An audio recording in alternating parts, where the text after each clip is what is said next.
जी welcome students, online technical civil में आपका स्वागत है। आइए आज हम लोग शुरू करते हैं सेमेस्टर 4 के बारे में। सेमेस्टर 3 आपका एग्ज़ाम ख़त्म हो गया, अब बचा है सिर्फ आपका प्रैक्टिकल एग्ज़ाम जो कि लाइव का होगा। 18-19 से शायद डेट, उस डेट में आपका एग्ज़ाम होगा लाइव का। आई होप थर्ड सेमेस्टर आपका अच्छा गया होगा। बहुत बच्चे का मैसेज भी आया, बहुत बच्चे का कॉल भी आया कि सर पेपर बहुत अच्छा गया है, खास करके ड्राइंग में जिसको बहुत सारा प्रॉब्लम हो रहा था। बहुत बच्चे थे ऐसा जो कि ड्राइंग समझ में नहीं आ रहा था, उस चीज़ को हमने कोशिश किया बहुत इजी वे में समझाने को, और बहुत लोग समझे, बहुत लोग को बेनिफिट हुआ है कि किस तरह से ड्राइंग बनाया जाए, कैसे समझा जाए, वो चीज़ को हमने इजी बनाया है। अब देखिए सेमेस्टर 4 की बात करते हैं हम कि सेमेस्टर 4 में क्या पढ़ना है, कैसे पढ़ना है, कौन कौन सा पेपर रहता है और कौन सा बुक को फॉलो करना है, किस तरह से क्या स्ट्रेटजी बनाना चाहिए, कैसे पढ़ना है। ठीक है, तो आपको पढ़ने के साथ साथ क्या करना है, मार्किंग भी लाना है कि एग्ज़ाम जो दे रहे हैं एग्ज़ाम में मार्क्स कैसे आए, एग्ज़ाम में क्वेश्चन कहाँ से पूछता है, किस तरह से पढ़ा जाए कि क्वेश्चन को ज़्यादा अटैम्प्ट करें, ज़्यादा स्कोरिंग करें, क्योंकि एग्ज़ाम आपके मार्क्स बेसिस पे ही क्या है सिलेक्शन होता है। तो आइए पूरा डिटेल डिस्कस करते हैं कि सेमेस्टर 4 में आपको पढ़ना क्या क्या है और कहाँ से पढ़ना है। तो सेमेस्टर 4 में टोटल कितना पेपर पढ़ना है बाबू? 5 पेपर पढ़ना है। सेमेस्टर 4 में पेपर कितना पढ़ना है? 5। ये जो हम लोग बात कर रहे हैं सब सिविल ब्रांच के लिए। 4th semester civil branch, 4th sem civil में कितना पेपर पढ़ना है? टोटल 5 पेपर पढ़ना है। फर्स्ट पेपर आपका क्या है? Advance surveying. फर्स्ट पेपर है आपका एडवांस सर्वेइंग। सेकंड क्या है? मैकेनिक्स ऑफ स्ट्रक्चर, इसको हम लोग मॉस भी बोलते हैं। जियो टेक्निकल इंजीनियरिंग, इसको हम लोग सॉइल मैकेनिक्स भी बोलते हैं। चौथा आपका है ट्रांसपोर्टेशन इंजीनियरिंग और पाँचवा आपका है हाइड्रोलिक्स इंजीनियरिंग। तो अब आइए हम लोग बात करते हैं कि इसमें पढ़ना क्या क्या है। तो वहाँ भी थर्ड में भी हम लोग पढ़े थे सर्वेइंग, थर्ड में भी हम लोग सर्वेइंग पढ़े थे, बट यहाँ पे क्या लग रहा है? Advance surveying. उससे एडवांस यानी क्या है, वहाँ पे हम लोग सिर्फ प्लान के बारे में पढ़े थे, प्लान सर्वेइंग में चेन क्या होता है, ये बहुत सारा चीज़ कि कंपास क्या होता है, इसके लेवलिंग उबलिंग, ये सब बेसिक चीज़ पढ़े थे। अब यहाँ पे थोड़ा सा पढ़ेंगे प्लान सर्वे। ये एडवांस सर्वे में क्या है आपको पढ़ना कि कर्व वगैरह का डिज़ाइन करना है ना, कर्व का डिज़ाइन करना है। तो कर्व में क्या क्या कंपोनेंट्स होता है, उसके पार्ट्स के बारे में पढ़ना है। फिर थियोडोलाइट सर्वेइंग होता है, थियोडोलाइट से कैसे सर्वे करेंगे, प्लेन टेबल सर्वेइंग है, टेकोमेट्रिक सर्वेइंग है, ये सारा चीज़ आपका आ जाएगा एडवांस सर्वेइंग में। ठीक है, तो वहाँ से क्या होगा, उसका मतलब एडवांस सर्वेइंग जो है, जो बेसिक सर्वेइंग पढ़े उससे क्या है जस्ट ऊपर है। इसमें वहाँ पे हम लोग प्लेन सर्वेइंग के बारे में पढ़े थे, अब यहाँ पे थोड़ा उससे ज़्यादा ऊपर जाएंगे तो आएगा ये थियोडोलाइट वगैरह आ जाता है, टेकोमेट्रिक सर्वेइंग आ जाता है, कर्व का डिज़ाइन आ जाता है, और थोड़ा सा पार्ट आपका रिमोट सेंसिंग का आ जाता है, एरियल सर्वेइंग का है ना। तो एरियल सर्वेइंग के बारे में थोड़ा सा पढ़ना है। तो यहाँ पे हम लोग पढ़ेंगे क्या चीज़? एडवांस सर्वेइंग, पहला पार्ट। दूसरा आपका क्या है? मॉस, मैकेनिक्स ऑफ स्ट्रक्चर, जिसको हम लोग क्या बोलते हैं? Mechanics of structure. Mechanics of structure में हम लोग क्या पढ़ते हैं? जैसे हम लोग पढ़े थे फर्स्ट सेमेस्टर पढ़े थे मैकेनिक्स, मैकेनिक्स क्या होता है? तो मैकेनिक्स हो गया कि किसी भी ऑब्जेक्ट पे जो फोर्सेस लग रहा है, उस फोर्स के लगने से उस पर क्या इफेक्ट होता है, यानी फोर्सेस एंड इट्स इफेक्ट। ये नहीं, किसी भी ऑब्जेक्ट पे कोई फोर्स लग रहा है तो उस पर उसका क्या इफेक्ट पड़ रहा है, तो वही फोर्सेस एंड इट्स इफेक्ट। तो उसी का एप्लीकेशन देखेंगे कि किस तरह से फोर्स लग रहा है, फोर्स लगने के बाद क्या होगा, क्या स्ट्रेस होता है, क्या स्ट्रेन होता है, ये सारा पूरा डिटेल ये सब चीज़ चलते रहता है। तो दूसरा पेपर आपका क्या है? Mechanics of structure. Third paper आपका क्या है? जियो टेक्निकल इंजीनियरिंग। जियो टेक्निकल मतलब क्या? Soil mechanics. जियो टेक्निकल इंजीनियरिंग मतलब क्या हो गया? सॉइल मैकेनिक्स पढ़ना है। तो सॉइल मैकेनिक्स यानी यहाँ पे मिट्टी के बारे में पढ़ेंगे। जैसे आपको हम बताए होंगे, ड्राइंग में भी पढ़ा रहे थे, तो आपको बताए थे कि सबसे पहला चीज़ हम लोग क्या करते हैं, कहीं पे कुछ कंस्ट्रक्शन कर रहा रहता है, तो कहीं अगर कुछ आपको कंस्ट्रक्शन करना रहता है, सबसे पहले हम लोग क्या किए, साइट विजिट करते हैं। ये सब चीज़ बताए होंगे। देखिए साइट विजिट करते हैं, साइट विजिट करने के बाद हम लोग क्या करते हैं, उसका डेटा कलेक्शन करते हैं, और डेटा कलेक्शन करने के बाद फिर क्या करते हैं, उसका ड्राइंग बनाते हैं। ठीक है, और ड्राइंग बनाने के बाद फिर उसका क्या करते हैं, हम लोग लेआउट करते हैं, और लेआउट करने के बाद तब जाकर क्या क्या होता है, कंस्ट्रक्शन बिगिन होता है। तो ये सारा जो कंस्ट्रक्शन बिगिन होता है कहाँ पे होता है? सॉइल पे। इसलिए सबसे पहले क्या करना पड़ता है, सॉइल का टेस्ट करना पड़ता है, जिसको हम लोग क्या बोलते हैं, SBC, सॉइल बेयरिंग कैपेसिटी। तो ये चीज़ हम लोग पढ़ेंगे जियो टेक्निकल इंजीनियरिंग में, कि जो मेरा फाउंडेशन, कोई भी कंस्ट्रक्शन आप बना रहे हैं एज ए सिविल इंजीनियर, आपको क्या बोले, एक सिविल इंजीनियर है आप, तो हम लोग क्या करते हैं, कोई चीज़ का कंस्ट्रक्शन करते हैं, निर्माण करते हैं, तो पूरा कंस्ट्रक्शन में ये सारा पार्ट्स इन्वॉल्व होता है ना। एक कंस्ट्रक्शन करना है तो साइट विजिट, डाटा कलेक्शन, तो ये डाटा कलेक्शन कहाँ, सर्वेइंग का बात आ जाता है। ड्राइंग बनाए तो ड्राइंग का बात आ जाता है। लेआउट मतलब होता है कंस्ट्रक्शन का बात आ जाता है, जो हम लोग बीसी में पढ़े। फिर उसका कंस्ट्रक्शन करना है, क्या कंपोनेंट्स होता है, पार्ट्स होता है, उसके बारे में पढ़ना है। और उसके बाद लास्ट में क्या करते हैं, उसका जो भी कंस्ट्रक्शन कर रहे हैं, ये सारा कंस्ट्रक्शन कहाँ रेस्ट रहता है मेरा, सॉइल पे। तो ये सॉइल का बियरिंग कैपेसिटी कैसा होना चाहिए, सॉइल मजबूत है कि नहीं, कैसा सॉइल है, उसका नेचर कैसा है। तो ये सब के बारे में पूरा डिटेल्स हम लोग किसमें पढ़ते हैं, जियो टेक्निकल इंजीनियरिंग में, जिसको हम लोग क्या बोलते हैं, सॉइल मैकेनिक्स भी बोलते हैं। उसके बाद चौथा आपका क्या है, ट्रांसपोर्टेशन इंजीनियरिंग। ट्रांसपोर्टेशन इंजीनियरिंग में यहाँ पे हम लोग क्या पढ़ेंगे, ट्रांसपोर्टेशन में भी दो पार्ट है, एक हाईवेज है, ठीक है। तो हाईवेज आपको 5th सेम में पढ़ना है। अभी हम लोग को ट्रांसपोर्टेशन में क्या पढ़ना है, रेलवे के बारे में पढ़ना है, ठीक है। रेलवे, ब्रिज और टनल, रेलवे, ब्रिज और टनल।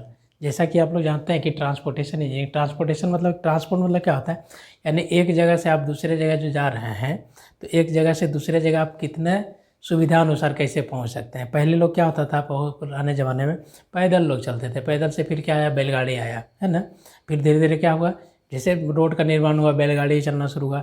फिर धीरे धीरे हम लोग क्या किए, रोड का और अच्छा से निर्माण करते गए, फिर न्यू न्यू डेवलप होते गया। तो वही चीज़ यहाँ ट्रांसपोर्टेशन में हम लोग को पढ़ना है। तो यहाँ पे हम लोग को 3 चीज़ को कवर करना है। ट्रांसपोर्टेशन में हम लोग 3 चीज़ को कवर करेंगे। क्या चीज़, कनेक्टिविटी ऑफ 2 प्लेस, यानी 2 प्लेस को आपस में कनेक्ट करते हैं, ठीक है। तो वो यहाँ पे क्या करेंगे, पढ़ेंगे हम लोग ट्रांसपोर्टेशन में। पहला पढ़ेंगे पार्ट जो आपका है रेलवे इंजीनियरिंग, कि रेलवे क्या होता है, रेलवे का क्या कंपोनेंट्स है, रेलवे में क्या होता है, स्टेशन क्या होता है, यार्ड क्या होता है, ये सब के बारे में सुनेंगे। आप लोग कभी सुने होंगे, रेलवे पे जाते होंगे तो पटरी रहता है, पटरी को क्या बोलते हैं, स्लीपर रहता है, बड़ा बड़ा गिट्टी दिया रहता है। तो ये सब का फंक्शन सीखेंगे कि वो क्या होता है, ठीक है। उसके बाद रेलवे के बाद जब ख़त्म होगा, तो रेलवे के बाद है आपका ये ट्रांसपोर्टेशन में 3 पार्ट्स आएगा। एक रेलवे आता है, और रेलवे के बाद आपका आता है ब्रिज, ब्रिज इंजीनियरिंग। तो ब्रिज का भी ज़रूरत पड़ता है कहीं पे, क्या ब्रिज में भी देखिएगा, कहीं ओवर ब्रिज बनाते हैं, कहीं पे रिवर ब्रिज बनाते हैं, नदी है तो वहाँ पे रिवर ब्रिज बनाते हैं, बाईपास के लिए अलग ब्रिज बनाते हैं। तो बहुत सारा वही ब्रिज के टाइप से पढ़ेंगे कि ब्रिज का क्या कंपोनेंट्स वगैरह होता है, कौन कौन सा पार्ट बनता है, सारे कंपोनेंट्स को मिलाने के बाद जो ब्रिज बनाते हैं उस कंपोनेंट्स का नाम क्या है, तो ब्रिज हो जाता है। तो ट्रांसपोर्टेशन में 3 पार्ट पढ़ना है। ट्रांसपोर्टेशन में 3 पार्ट क्या क्या पढ़ना है, पहला जो पार्ट पढ़ना है वो पार्ट होता है रेलवे, पहला क्या पार्ट पढ़ना है, रेलवेज। दूसरा क्या पढ़ना है, ब्रिज, दूसरा क्या पढ़ना है, ब्रिज। और तीसरा आपका क्या पढ़ना है, ब्रिज के बाद आपका टनल, टनल पढ़ना है, ठीक है। रेलवे, ब्रिज और टनल पढ़ना है, टनल इंजीनियरिंग। तो ये 3 कोर्स मिला करके एक आपका बनाएगा ट्रांसपोर्टेशन इंजीनियरिंग। 5वां आपका जो सब्जेक्ट है वो क्या है, हाइड्रोलिक्स। हाइड्रोलिक्स मतलब क्या हो गया, यहाँ पे देखिए, यहाँ पे मैकेनिक्स ऑफ स्ट्रक्चर में हम लोग क्या पढ़ेंगे, सॉलिड पे। यहाँ पे हम लोग क्या पढ़ेंगे कि सॉलिड पे जो फोर्सेस लग रहा है उसका क्या इफेक्ट हो रहा है, उसका स्टडी करते हैं, तो उसको बोलते हैं मैकेनिक्स ऑफ स्ट्रक्चर। और यहाँ पे क्या, water and gases, water and gases, यानी लिक्विड और गैसेस पे जो फोर्सेस लग रहा है, उस फोर्स लगने के बाद उस बॉडी पे क्या इफेक्ट आ रहा है, क्या क्या फेनोमेना हो सकता है, कितना टाइप्स का फोर्स लग सकता है, उसका क्या नेचर हो सकता है। तो वो सब के बारे में पूरा डिटेल्स जो स्टडी करेंगे वो आपका क्या आ जाएगा, हाइड्रोलिक्स में, ठीक है। इसको हम लोग दूसरे वर्ड में फ्लूइड मैकेनिक्स भी बोलते हैं।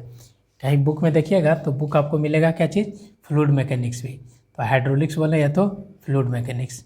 अब देखिए इस सब के बारे में हम लोग को पहले डिस्कस कर लेते हैं कि ये बुक कौन कौन सा फॉलो करना है, कि बहुत बच्चे का क्वेरी है कि सर हम लोग को बुक कौन कौन सा फॉलो करना है, कैसे क्या करना है। तो देखिए बुक के बारे में लिस्ट आपको बता देते हैं कि बुक कैसे कैसे क्या पढ़ना है। फिर बताएंगे आपको कि पढ़ना कैसे और कहाँ से पढ़ना है, कब से पढ़ना है, किस तरह से पढ़ना है, ये सारा डिटेल्स। तो देखिए एडवांस सर्वेइंग की बात करते हैं। तो एडवांस सर्वेइंग के लिए बुक आपको क्या लेना है, NN बसक ले लेना है, NN बसक। इसमें आपका फर्स्ट सेमेस्टर 3rd और सेमेस्टर 4 दोनों का मिल जाएगा, ना तो BC प्रोलोमी में वॉल्यूम 2 लेना पड़ेगा। NN बसक में मिल जाता है जितना चैप्टर है। बस आपका लास्ट चैप्टर जो आपका रिमोट सेंसिंग वगैरह का बताया ना, एरियल सर्वेइंग वाला, वो पार्ट्स नहीं होगा, वो पार्ट्स हम आपको दे देंगे अलग से। अब आइए मैकेनिक्स ऑफ स्ट्रक्चर की बात करते हैं। तो मैकेनिक्स ऑफ स्ट्रक्चर की बुक कौन सा लेना है, तो इसके लिए 2 बुक आती है, एक RS खुरमी, इसके लिए क्या लेना है, RS खुरमी ले लीजिए, नहीं तो RK राजपूत भी आता है। दोनों का लैंग्वेज देखिए, जो आपको इजी लगे दुकान पे जाइए देखिए, जो लैंग्वेज इजी लगे ले सकते हैं। RS खुरमी और RK राजपूत की बुक आती है। जियो टेक्निकल इंजीनियरिंग की बात करें तो जियो टेक्निकल इंजीनियरिंग के लिए, जिसको हम लोग सॉइल मैकेनिक्स, अब मार्केट में जाइएगा तो जियो टेक्निकल बोलिएगा तो सॉइल मैकेनिक्स बुक, बुक में लिखा रहेगा ऊपर सॉइल मैकेनिक्स। इसके लिए कौन सा लेना है, BC पूनामिया, BC पूनामिया की अच्छा बुक आती है, ठीक है। अब ट्रांसपोर्टेशन इंजीनियरिंग की बात करें तो ट्रांसपोर्टेशन इंजीनियरिंग में एक जगह कहीं नहीं मिलेगा तीनों पार्ट। रेलवे के लिए अलग आता है, ब्रिज के लिए अलग आता है, टनल के लिए अलग आता है। तो फिलहाल आप इसका लीजिएगा SK खन्ना का, SK खन्ना का रेलवे इंजीनियरिंग। SK खन्ना का कौन सा बुक लेना है, रेलवे इंजीनियरिंग। अब बाकी आपका ब्रिज और टनल ये हम कवर करवा देंगे। इसके लिए हम नोट्स तो हम सबका प्रोवाइड करेंगे, लेकिन आपके लिए बुक जो रिकमेंड कर रहे हैं ये सब SK खन्ना ले लीजिएगा, रेलवे इंजीनियरिंग की। हाइड्रोलिक्स की बात करें तो इसको भी इसमें फ्लूइड मैकेनिक्स लिखा रहेगा। इसके लिए कौन सा बुक, RK बंसल। इसके लिए कौन सा बुक फॉलो करना है, RK बंसल। तो ये सारा स्टैंडर्ड बुक है, ठीक है, ये सारा स्टैंडर्ड बुक है। ऐसा नहीं कि आप लोग मार्केट जाइए रितु पब्लिकेशन उठा लीजिए, ठीक है। तो ये क्या है, ये सब स्टैंडर्ड बुक है। RK बंसल हो जाएगा फ्लूइड मैकेनिक्स के लिए। ये SK खन्ना ले लिए रेलवे इंजीनियरिंग का। इसमें लेकिन ब्रिज और टनल नहीं मिलेगा, इसके लिए अलग अलग बुक लेना पड़ेगा। तो ये ब्रिज और टनल छोटा पार्ट से ही आपको हम नोट्स प्रोवाइड करा देंगे। BC पूनमिया का ले लीजिएगा सॉइल मैकेनिक्स, और RS खुरमी का ले लीजिएगा मैकेनिक्स ऑफ स्ट्रक्चर, और NN बसक का ये एडवांस सर्वेइंग। NN बसक में जो चीज़ पढ़े ना हम लोग फर्स्ट थर्ड सेमेस्टर में, उसी में और बुक में वही बुक है, सेम बुक में चलेगा। उसी बुक में क्या है, 2-3 चैप्टर और जो हम लोग फोर्थ सेमेस्टर में पढ़ना है वो चीज़ उसमें क्या किया है, ऐड किया हुआ है। तो एडवांस सर्वेइंग का क्या हो गया क्लियर, मैकेनिक्स ऑफ सॉलिड का हो गया क्लियर, जियो टेक्निकल का हो गया, ट्रांसपोर्टेशन का हो गया, और हाइड्रोलिक्स का हो गया। तो ये सारा बुक्स आपको जो रेफरेंस बुक है ये आपको बता दिए कि इसको रखना है, इससे पढ़ना है, ठीक है। ये बुक आपको रखना है। अब देखिए पढ़ना कैसे पढ़ना है, क्या करना है, कहाँ से शुरू करें। तो एडवांस सर्वेइंग में बता ही दिए, सर्वेइंग का जो पढ़े पार्ट्स उसी को कंटिन्यू आगे बढ़ाएंगे। मैकेनिक्स ऑफ स्ट्रक्चर आपको यहाँ पे एक न्यू सब्जेक्ट मिल रहा है, ठीक है। एडवांस सर्वे जो सर्वे पढ़े उसी को कंटिन्यू समझिए करते जा रहे हैं। मैकेनिक्स ऑफ स्ट्रक्चर, तो मैकेनिक्स ऑफ स्ट्रक्चर में जो हम लोग मैकेनिक्स पढ़े थे फर्स्ट ईयर में, उसका कुछ बेसिक कंसेप्ट यूज होगा, फिर उसको कंटिन्यू करते जाएंगे। जियो टेक्निकल आपके लिए एकदम न्यू सब्जेक्ट होगा, जिसको हम लोग क्या बोल रहे हैं, सॉइल मैकेनिक्स। तो सॉइल के प्रॉपर्टीज़ के बारे में पढ़ेंगे कि सॉइल क्या होता है, उसका नेचर क्या होता है, सॉइल का बेरिंग कैपेसिटी क्या होता है, फाउंडेशन जो हम लोग प्रोवाइड करेंगे सॉइल में, वो जैसे हम लोग वहाँ पे बिल्डिंग कंस्ट्रक्शन में पढ़े थे कि फाउंडेशन क्या होता है, कितने टाइप्स का होता है, वहाँ पे वो चीज़ पढ़े थे, टाइप्स क्या होता है, कितने टाइप्स का होता है। अब यहाँ से हम लोग सीखेंगे कि जो फाउंडेशन दे रहा है तो फाउंडेशन का डेप्थ कितना दें, सॉइल बेरिंग कैपेसिटी कितना होता है, ये सब चीज़ के बारे में पूरा डिटेल पढ़ना है। किसमें, जियो टेक्निकल के। सॉइल का जो है, सॉइल का नेचर कैसा है, एक्सपेंसिव है, कोहेसिव है, जो भी हो उसके बारे में, टाइप्स ऑफ सॉइल के बारे में पढ़ेंगे, कितना टाइप्स का सॉइल होता है, ये सब चीज़ पूरा डिटेल्स। ट्रांसपोर्टेशन तो बता ही दिए आपको, रेलवे, ब्रिज और टनल के बारे में पढ़ना है। हाईवे की बात अभी हम लोग नहीं करेंगे, हाईवे का पढ़ना हम लोग को 5th सेमेस्टर में अलग एक सब्जेक्ट ही है। हाइड्रोलिक्स की बात करें तो हाइड्रोलिक्स में क्या पढ़ना है, फ्लूइड मैकेनिक्स के बारे में पढ़ना है। फ्लूइड मैकेनिक्स में क्या आ जाएगा, यानी लिक्विड और गैसेस पे जो फोर्सेस लग रहा है, उस फोर्स को लगने के बाद उस पर क्या इफेक्ट आ रहा है, और जो इफेक्ट आ रहा है उससे क्या क्या मतलब उसी के बारे में, किस टाइप का फोर्स लग रहा है, क्या नेचर ऑफ फोर्स है, ये सब उसका लॉ के बारे में पढ़ेंगे। कहाँ पे, हाइड्रोलिक्स में। और ये मैकेनिक्स ऑफ स्ट्रक्चर दोनों क्या है, दोनों चीज़ सेम है, लेकिन बट यहाँ सॉलिड की बात करेंगे और यहाँ पे हम लोग बात करेंगे क्या चीज़, फ्लूइड और गैसियस की बात करेंगे, ठीक है, लिक्विड और गैसियस की बात करेंगे। तो ये तो सब्जेक्ट हो गया कि कौन कौन सा सब्जेक्ट पढ़ना है, उसके बारे में पूरा डिटेल डिस्कस कर दिए। इसके अलावा भी आपको और कुछ पढ़ना है। हम लोग क्या करते हैं, बस यही चीज़ को देख के निकल जाते हैं, बट आपको इसके अलावा भी क्या पढ़ना है। इसके अलावा हम लोग को क्या पढ़ना है, तो प्रैक्टिकल और टर्म वर्क का चीज़ पढ़ना है। तो प्रैक्टिकल में कितना होगा बाबू, तो प्रैक्टिकल इस बार 4 होगा। थर्ड सेमेस्टर में प्रैक्टिकल दिए होंगे तो शायद लगता है 2 ही होगा आपका, एक कंक्रीट टेक्नोलॉजी का और एक सर्वेइंग का होगा, लेकिन यहाँ पे आपको प्रैक्टिकल 4 होगा। यहाँ पे प्रैक्टिकल 4 है। एडवांस सर्वेइंग का भी प्रैक्टिकल होता है, इसका भी लैब होगा। मैकेनिक्स ऑफ स्ट्रक्चर इसका भी लैब होगा। जियो टेक्निकल इंजीनियरिंग इसका भी लैब होगा, और हाइड्रोलिक्स इसका भी लैब होगा, यानी 4 लैब होगा आपको। तो इस चारों लैब करना पड़ेगा। मैकेनिक्स ऑफ सर्वेइंग का लैब होगा, मॉस का लैब होगा, सॉइल का लैब होगा, और हाइड्रोलिक्स का लैब होगा। इस लैब से हम लोग प्रैक्टिकली करेंगे, देखेंगे। यहाँ से थ्योरी पढ़ लिए, अब उस थ्योरी को पढ़ने के बाद फिर हम लोग कहाँ, लैब में जाएंगे। अब लैब में जाने के बाद चेक करेंगे, टेस्ट करेंगे कि जो हम लोग थ्योरी पढ़े हैं उसको लैब में अप्लाई कर पा रहे हैं कि नहीं। जैसे आपको बोले सॉइल के बारे में, उसका नेचर क्या है, तो सॉइल का टेस्ट करेंगे तब ना पता चलेगा किस टाइप का होता है। इंस्ट्रूमेंट देखेंगे ना कि सॉइल को टेस्ट करने के लिए कौन कौन सा इंस्ट्रूमेंट की ज़रूरत पड़ता है, किस टाइप का टेस्ट होता है, कितना टाइप का टेस्ट होता है, वो सारा पूरा डिटेल्स ये सब पढ़ेंगे। तो ये सब लैब भी बहुत इंपॉर्टेंट हो जाएगा फॉर फ्यूचर। किसके लिए? किसी भी टाइप्स का एग्ज़ाम दीजिए, कहीं भी आप इंटरव्यू दीजिए, कहीं कुछ दीजिए, तो आपको ये चीज़ आपका लैब वाला चीज़ आएगा ही। अब प्लस एग्ज़ाम में जितना भी ऑब्जेक्टिव क्वेश्चंस बनता है तो इस सब में ज़्यादातर ऑब्जेक्टिव क्वेश्चन आपका लैब से डाटा से ही बनता है। जितना भी ऑब्जेक्टिव क्वेश्चन बनता है तो उसका मोर देन 60 से 70% ऑब्जेक्टिव क्वेश्चन आपका लैब के डेटा से ही बनता है। और लैब अगर अच्छा से किए हुए हैं, इंस्ट्रूमेंट अगर देखे हुए हैं, तो वो चीज़ आप आराम से इजीली लिख सकते हैं, समझ में आ जाता है चीज़ देखने के बाद। तो ये पूरा लैब करना है। और टर्म वर्क में आपका 2 पेपर इस बार है। एक क्या है? एक प्रोफेशनल प्रैक्टिस है और दूसरा क्या है? Computer aided drawing. अब देखिए computer aided drawing, professional practice तो सब लोग जान रहे हैं। ये प्रोफेशनल प्रैक्टिस 4 है, यानी चौथा सेमेस्टर तो 4, 5, 6 इस तरह चलते जाता है, शायद 5 तक है। प्रोफेशनल प्रैक्टिस 6 तक है, 6 सेमेस्टर तक। और यहाँ पे क्या है? Computer aided drawing. अब क्या किए हम लोग, 3rd सेमेस्टर में जो पढ़े हैं हम लोग बिल्डिंग ड्राइंग, तो बिल्डिंग ड्राइंग पढ़े तो उसके लिए क्या किए हम लोग? सीट पे बनाने के लिए सीखे। अब वही जो ड्राइंग सीखे उसी ड्राइंग को किस पे बनाने के लिए सीखना है हमको?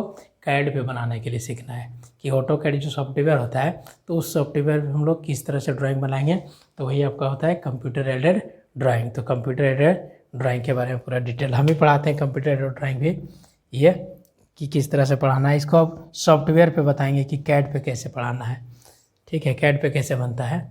तो ये तो हो गया पूरा डिटेल्स के बारे में। अब देखिए हम ये जो सब्जेक्ट पढ़ेंगे तो क्या क्या होगा, मार्किंग कैसे होगा, कैसे क्या करना है, कैसे पढ़ना है, तो ये सब लोग को पता है। ये देखिए ये जो प्रैक्टिकल जितना है, प्रैक्टिकल आपका 50 मार्क्स का होता है, 50 50 50 50। तो 4 को प्रैक्टिकल कितना हो गया?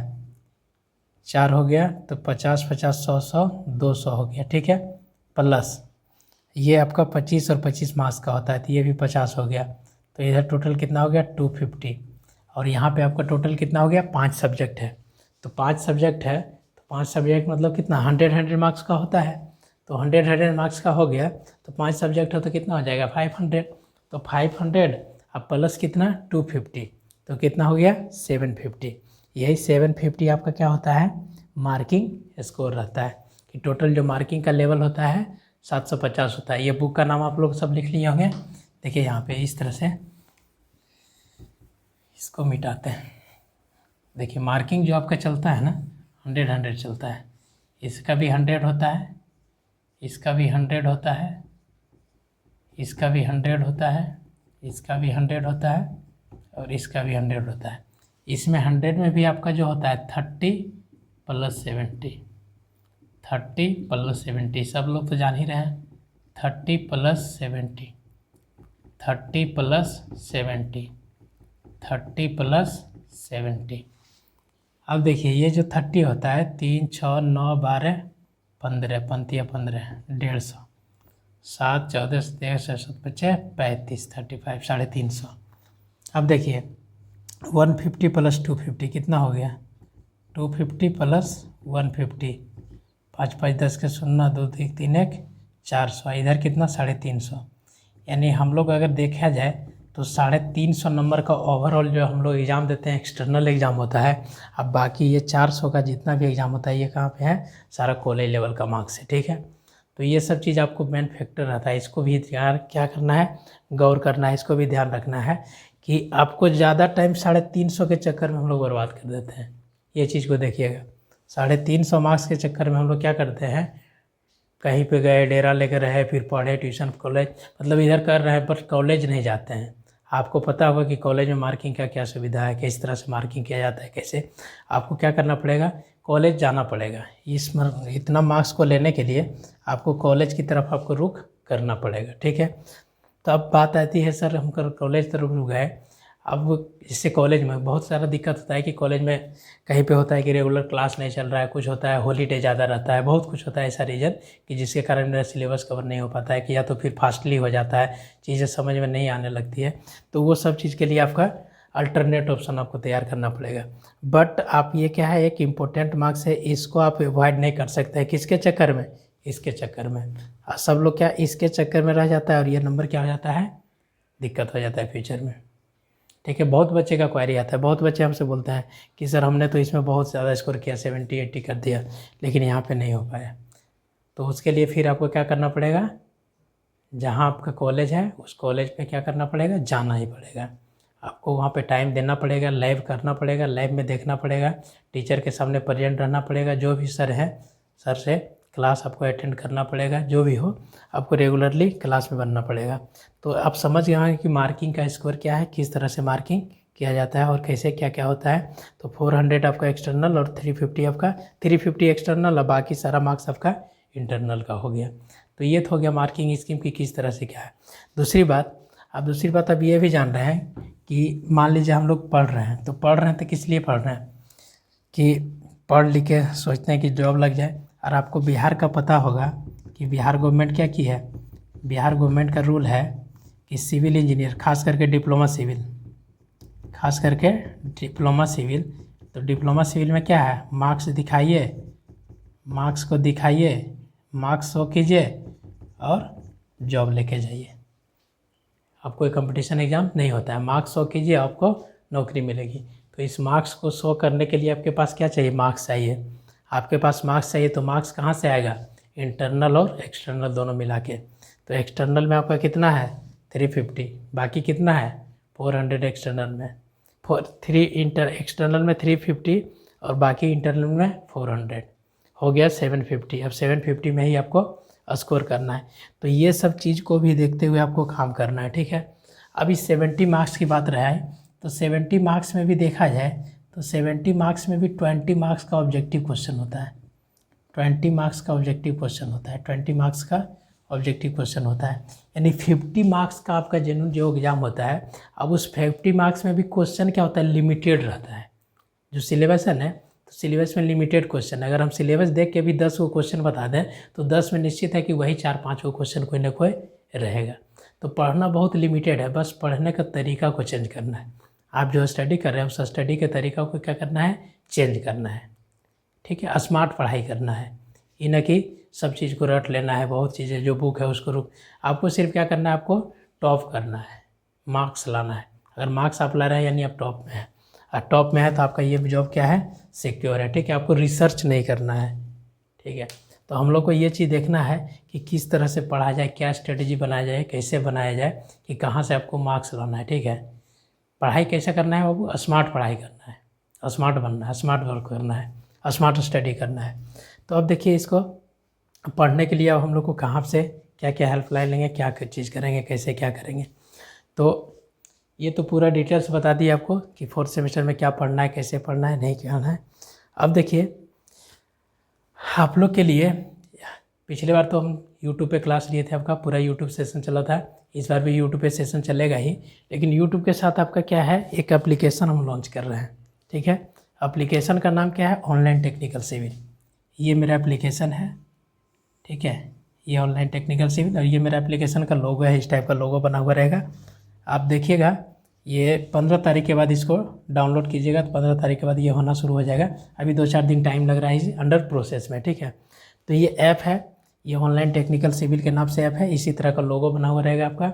अब क्या करना है, बस इसको जाना है प्ले स्टोर में, डाउनलोड करना है। अब प्रोसेस आपको बता देंगे कैसे क्या क्या करना है। फी बहुत नाम मात्र रहेगा, ज़्यादा कुछ नहीं रहेगा, बस लगभग वैसा फी रहेगा जो कि हर एक बच्चा अफोर्ड कर सकता है। और हम कोशिश करेंगे कि आपको मैक्सिमम से मैक्सिमम जितना पेपर हो हम पढ़ा दें, ठीक है। और कोशिश करेंगे जैसा आपका बच्चा का डिमांड रहा, जिस तरह से स्टूडेंट का आप लोग का डिमांड रहा, उसके अनुसार हम और कुछ ना कुछ अल्टरनेट व्यवस्था करेंगे और अच्छा से अच्छा, मतलब इस तरह से आपको बताया जाएगा, इस तरह से हैंडल किया जाएगा। आप तो उधर देखे होंगे कि ड्राइंग में, जिसमें कि बच्चे लोगों को कुछ समझ में नहीं आता, बहुत बच्चे को फ़ोन आता था, बहुत बच्चे को क्वेरी आता था कि सर चीज़ समझ में नहीं आता है, कैसे बनाएं, क्या करें। उसको हम लोग यूट्यूब पे पढ़ा करके अगर उतने अच्छे ढंग से हम लोग कर सकते हैं और उतना बच्चा लोग सीख सकता है, तो निश्चित है कि ये सभी पेपर क्या है, उससे और बेहतरीन तरीके से सीख सकता है। बस उसमें थोड़ा सा चेंज करेंगे, क्राइटेरिया चेंज करेंगे कि किस तरह से पढ़ाना है, क्योंकि आपका एक्सपीरियंस, हम अपने जो एक्सपीरियंस है उसको यूज करेंगे ये सब में। बाकी आपके ऊपर डिपेंड करता है कि आप किस तरह से इसको ले रहे हैं। तो क्या करना है, अभी तो 1-2 दिन वेट लगेगा इसमें, 15 से 17 तारीख तक आपका ऐप आएगा। तो हम एक बार और अनाउंस कर देंगे कि कब से ऐप आया है, कैसे क्या करना है। अब बहुत कम फ़ी रहेगा, नाम मात्र फ़ी रहेगा। बहुत बच्चे का क्वारी था कि सिर्फ बुक क्या लें, तो ये बुक लेना है, ये सारा सब्जेक्ट पढ़ना है और ये लैब को इग्नोर नहीं करना है। मेरा कहने का मतलब यही है कि इसको इग्नोर नहीं करना है, यानी 350 के चक्कर में 400 को लॉस नहीं होने देना है। जहाँ की इजीली से आपका मार्क्स आ रहा है उसको मत लॉस होने दीजिए, ये चीज़ मेरा कहना है। अब बाकी आपके ऊपर डिपेंड है कि आप किस तरह से उसको टैकल करते हैं। तो ये सारा चीज़ हो गया। अब देखिए, अब आपको करना क्या है, जितना भी बच्चे जुड़ना चाहते हैं हमसे, आपको कुछ नहीं करना है। हम 1-2 दिन में रिव्यू देखते हैं आप लोग का क्या रहता है। जो भी बच्चे जुड़ना चाहते हैं तो ये मेरा कॉन्टैक्ट नंबर है 7992441938, ठीक है। ये मेरा कॉन्टैक्ट नंबर और ये मेरा व्हाट्सअप नंबर होगा। ये व्हाट्सअप नंबर मेरा है, ये व्हाट्सअप नंबर है 8676882059 नंबर 59, और ये मेरा कॉलिंग नंबर है, ठीक है। ये मेरा कॉलिंग नंबर है, आप इस पर कॉल कीजिए या तो इस पर व्हाट्सअप कीजिए। अब इस पर जितना भी बच्चा जोड़ेंगे हम क्या करेंगे, सबका एक ग्रुप बनाएंगे। अब उस ग्रुप में क्या करेंगे, सारा इन्फॉर्मेशन डालते जाएंगे। जैसे कुछ यूट्यूब पे वीडियो डालें, उसका लिंक आपको उसमें शेयर कर देंगे। तो जो भी बच्चा आएगा उस बच्चे को सारे को हम जोड़ के एक ग्रुप बनाना चाहते हैं, एक ग्रुप को क्रिएट करना चाहते हैं। उस ग्रुप में जो भी होगा हर एक चीज़ का इन्फॉर्मेशन आपको दे दिया जाएगा। तो अभी तो आप लोग तैयारी कीजिए, थोड़ा प्रैक्टिकल एग्ज़ाम होगा 17-18 को, उसको ईजी वे में नहीं लेना है। उसको भी क्या करना है, ईजी वे में नहीं लेना है। ऐसा नहीं कि बहुत बच्चा चले जाता है कोरम पूरा करने के लिए कि किसी तरह गए कॉपी लिख दिए, ये कर दिए। उसको भी प्रॉपर वे में प्रॉपर तरीके से ही लिखना है, ढंग से लिखना है। जो क्वेश्चन आ रहा है क्वेश्चन को पढ़िए, उसके अनुसार उसका जवाब दीजिए, उसके अनुसार लिखिए, लिखने का स्किल चेंज कीजिए, प्रोसेस लिखिए। सबसे पहले जो लैब दिया हुआ है तो लैब में क्या लिखते हैं हम लोग, इंट्रोडक्शन लिखते हैं। फिर उसके बाद में वो जो आप किए हैं वो थ्योरी लिखिए, फिर थ्योरी के बाद उसका कैलकुलेशन लिखिए, फिर कैलकुलेशन के बाद उसका कंक्लूजन लिखिए, स्टेप बाय से लिखिए इस तरह से, तब आपको अच्छा से मार्क्सिंग मिलेगा। तो अभी आप लोग प्रैक्टिकल का थोड़ा तैयारी कर लीजिए 2-3 दिन में। उसके बाद आपका 17-18-19 याद प्रैक्टिकल है। फिर प्रैक्टिकल देने के बाद उससे पहले ही जब आपका ऐप आ जाता है हम आपको नोटिफाई करेंगे कि किस तरह से ये ऐप मेरा काम करेगा। पूरा डिटेल्स आपको बताएंगे और ये सब्जेक्ट के बारे में बताएंगे कि कैसे क्या उसमें डाउनलोड कैसे करना है, कहाँ से जाके पढ़ना है, क्या करना है। तो ये नंबर है, इस पर आप कांटेक्ट कीजिए, इस पर मैसेज कीजिएगा आप कहाँ से हैं, बस खाली अपना नाम बताइएगा, कॉलेज का नाम, और उसको व्हाट्सअप कर दीजिएगा। हम सबको क्या करेंगे, ऐड करके एक ग्रुप बनाएंगे और उस ग्रुप पे सारा इन्फॉर्मेशन देते जाएंगे। तो आज का सेशन यहीं पे ख़त्म करते हैं। ये पूरा डिटेल्स आपको बता दिए 4th सेमेस्टर के बारे में, क्या पढ़ना है और कैसे पढ़ना है। तो मिलते हैं फिर हम लोग नेक्स्ट वीडियो में, तब तक के लिए बाय बाय, धन्यवाद।